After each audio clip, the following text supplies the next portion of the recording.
I think it's reasonable to assume that there's a novelty edge in pornography, like there is in so many quasi-addictive phenomenon. And so it has to become, because novelty is a sexual kick, it has to stay novel, and that means that over time it's going to become more extreme. So that's not good. Well, so how do you resensitize yourself in some sense? Well, you stop. You stop. And then hopefully you recover. And then you deprive yourself of that outlet, let's say. And you might say, well, you know, is that absolutely necessary? And maybe there's nothing wrong with pornography. It's like, well, I don't know, man. Like, have you ever really met a guy who is proud of that? Like, you know what I mean? That makes him feel like, I'm the guy, man. You know, I'm watching pornography and getting off. It's like, what a man. I don't believe anyone feels that. And to me, maybe I'm wrong. And to me, that's an indication that, yeah, we know. No, it's pretty cheap.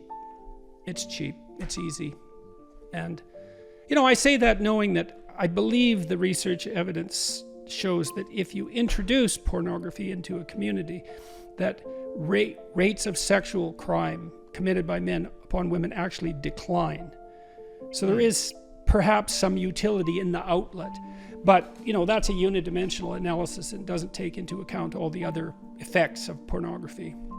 Yeah. So including the ones you described, and I think that those are real. It makes sense that they're real, you know, because it's super satiation, and it's a non-trivial technological problem. You know, it's now possible for young men to look at more beautiful nude women in one day than any man has ever seen, you know, prior to 10 years ago, 20 years ago, than any man in history had ever seen. That's not nothing. That's something. And to think that doesn't do anything to you, it's like, no, that likely does something to you. So don't substitute the false for the real. And don't underestimate the utility of deprivation. You know, what do we need to drive us forward to have the adventure of our life? You know, well, some deprivation, that's for sure. That heightens desire and drive. And maybe you need that. You're afraid to approach a woman. Well, you remove part of your drive with pornography, and so now you don't have that sexual urge to overcome that anxiety, and so you stay timid for your entire life. You know, maybe not, but maybe. I think it's like Treasure Island in Pinocchio. It's all pleasure with no responsibility. That's deadening. It's parasitical in a sense, and I don't mean that.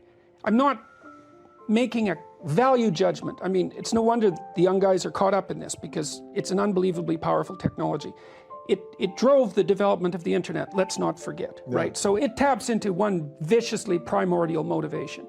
And so these guys are being blasted by what biologists call super stimuli all the time. So imagine that there's a biological stimulus that has an effect on you, and then you can magnify it. And the typical porn actress, not the amateurs, but the professionals, have their sexually provocative physical elements exaggerated. And so men are very visual in terms of their sexual processing. And so, you know, the guys are pulled into it, and they're pulled into it also by curiosity. But I think that ethically it's not good. It's not good. It's an easy out. That's the other thing, you know, is what you should be doing is going out and finding someone to have a relationship with. And if you can gratify yourself with no transformation, but let's say you can't find someone, well, then you might say that's an indication you should change. It is, in fact, an indication that you should change, because what better indication are you going to get than that no one wants to be intimate with you? It's the ultimate rejection, and that's partly why men are terrified of it, and I understand that. And I also understand the MGTOW guys, you know, who are just recommending that men don't enter into long-term permanent relationships with women. I understand where they're coming from, although I called them pathetic weasels a while back. I shouldn't have done that. See, that's where I said to you, are you worried about every little thing? You say, once you say some... Well, they're providing a lot of young guys who who need a kick to go out there. Right, they're actually giving them the back door. They're giving them a rationale, and I've seen this have very detrimental effects on a number of people already, and partly in my clinical practice, because these guys, the young guys who aren't successful, they're looking for a reason why women are terrible, because otherwise they have to think, well, they're just not presentable, which is what they do have to think, because that's almost the definition of presentable, right? So, and then the MGTOW guys give them a rationale. You know, we are in a gynocentric world and females have got control and they'll like wipe you out if they have the opportunity. It's like, well, some females will do that to some guys some of the time, and sometimes it's brutal. I've had clients who've been dragged through the court systems and just ruined, and I was unable to help them. I did everything I could to maneuver and negotiate and plan and strategize so carefully to get them to do everything right, and it didn't help. I mean, the court systems can be absolutely brutal to men. It's awful. It isn't that you're trying to quit porn. It's not the right way to think about it. The right way to think about it is that you're trying to figure out how to have a better life.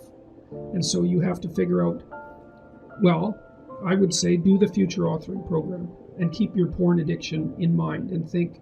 So in the first part of the future authoring program, it asks you a bunch of questions about what your life could be like in 3 to 5 years if you took care of yourself like you were someone that you cared for. And then it asks you questions about your friends and your family and your career and your time outside of work and your health and, you know, the important dimensions of life. And it asks you to spend 20 minutes writing about how good your life could be in 3 to 5 years if you got your act together and did what was good for you. And then it asks you to write about the hell you could be in if you didn't. And so I would say you really need to do that, because porn isn't the issue. The issue is that you're not living your life the way you want to. And so you need a vision of life that's more compelling than the porn, and you need a counter vision too that frightens you, you know, because otherwise porn is obviously extraordinarily gratifying in the short term, but you seem to be suffering from the medium to long-term consequences of its use. And so you need a story that you can tell yourself that's really deeply thought through about why this is not appropriate for you, how it's hurting you, and how it's minimizing you and perhaps making you embarrassed and ashamed and more socially isolated and all of that. So I would say think about it as cleaning up your psyche and your behavior rather than merely stopping porn. You also might want to write down, and you could do this in the negative vision part of the future authoring program. You got to write down everything bad that you think porn is doing to you, because obviously you have some suspicions that this is not good for you, right? That it's actually harming you in some important way. And so you need to be fully cognizant of what those ways are and then take them seriously and decide if that's the pathway through life on which you wish to travel. And then I would also say good luck to you.